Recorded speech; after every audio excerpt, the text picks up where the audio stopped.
I'm Lucy from Outside Lives. And I'm Mark from Flintshire Do It.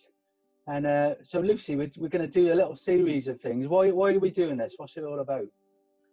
Okay, so Mark, you and I have worked together for years now. I don't know how many years it is, but I know that we share the same values, and so do our organisations.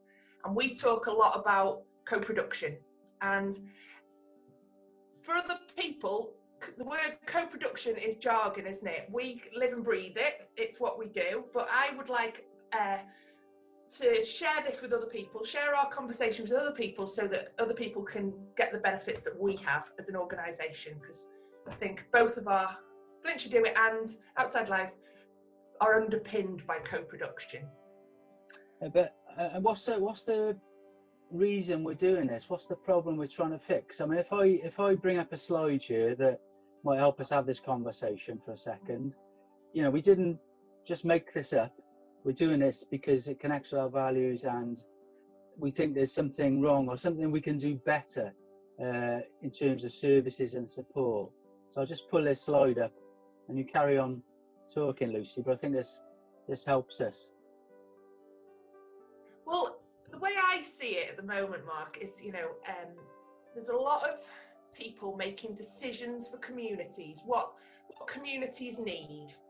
Services popping up left, right and centre, and inviting people to be part of that service, whatever it is. Now, I feel that is a very much a top-down approach. You know, it's the big wigs telling folk on the ground what they need and what the solutions are. And to me, they're asking the wrong people, or not asking the right people. So, yeah. So this graphic here just poses that question. It says, what do communities do best? And what do services do best? And how can they work together? But for whatever reason, people in services often, and we are generalising here, they go into consultation mode. And they ask you in a community what you want, or as a service user what you want, and then they go away and they supposedly design the service based on what you want. But that never quite seems to work, because the people in the communities haven't got any ownership of that. It's not theirs. So this suggests that what might happen when communities can drive their own project with a little bit of support from folk in services. And I guess that's what we've been trying to do for several years in our own small way. I guess that's what we're trying to do. We haven't got it cracked, but yeah, you hit the nail on the head. There's a difference there between consultation and co-production. That's a conversation in itself. The other thing that you said there again is all about the funding. So these big pots of money that are allocated to, I'm calling them the bigwigs, and the bigwigs then decide how that money is spent. But if the communities themselves have that money, or not any money at all, how would they create solutions to the things that are happening in their life or their circumstances? So consultation is a big gripe of mine. It is just explaining to a group of people what they're going to do. So consulting with the community. It's not that two-way. There's a power balance there, isn't there? The big wigs with the power, providing the service. Yeah, and it's kind of, I would describe it as doing two, not working with. And so there's a big challenge, and we'll talk about this on other sessions, about how do you get the professionals to share their power and come into the centre with communities who aren't used to having power.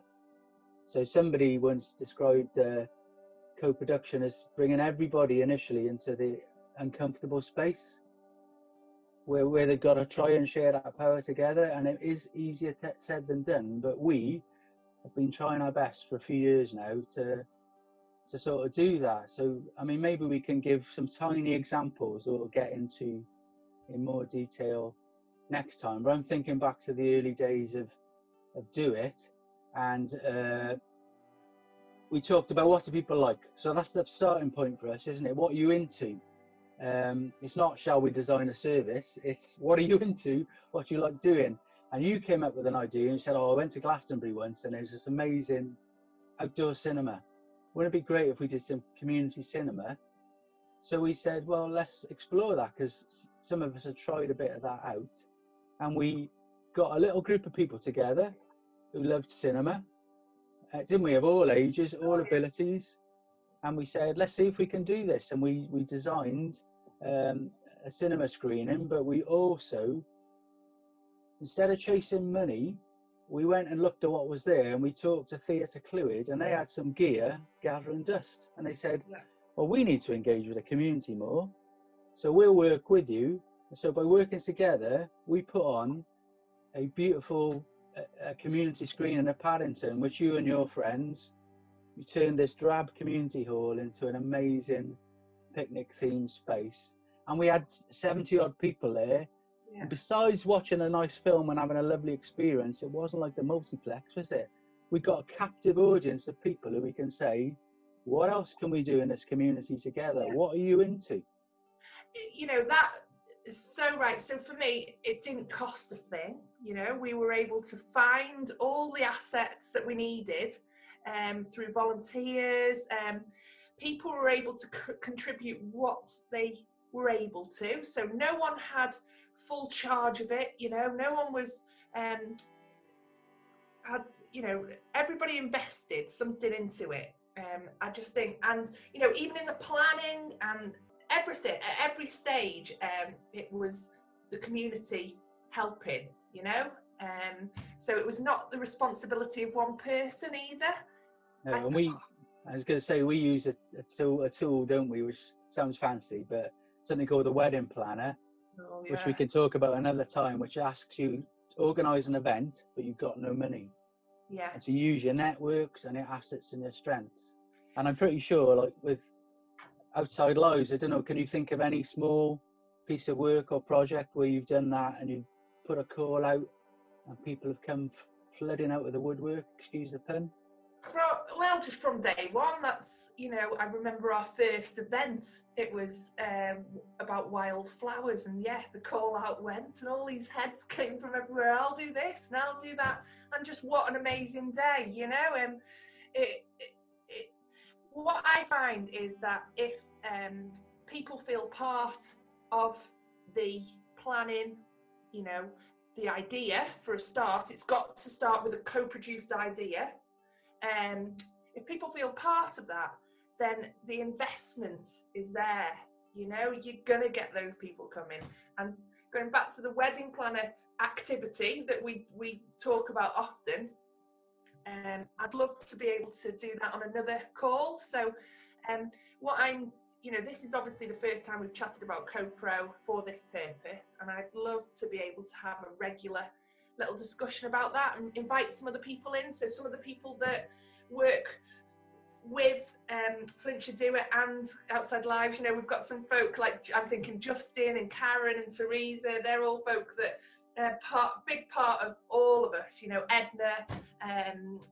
So I'd love to get those folk on board and have a little, perhaps we could do the wedding planner and test it out, test the theory out and show folk what that is and how it works.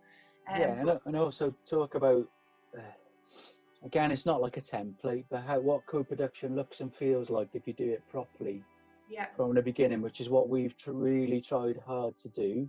So I think to get people like those individuals involved who are still involved years later because they're motivated, it interests them, they've got ownership of it. And that's the other thing about sustainability. Absolutely. But I think the other thing we could do, try and get some people in the conversation, because genuine co-production is also about trying to change some of our traditional services to work differently with people. It would be really good to maybe see if we can get some public service professionals, maybe from the transformation program or from a local authority or from even from a housing association. So I'm thinking of our friend Claire Budden or somebody like that. So we'll start thinking about a crew of doers, guests, Copro guests who can come on and strip it down but bring it to life and hopefully ignite some interest in this thing called co-production and asset-based Absolutely. development. And you know, we co-produce lots of the things that we do. Well, most of the things. The organisations were co-produced. You know, Outside Lives was co-produced. Do It was co-produced.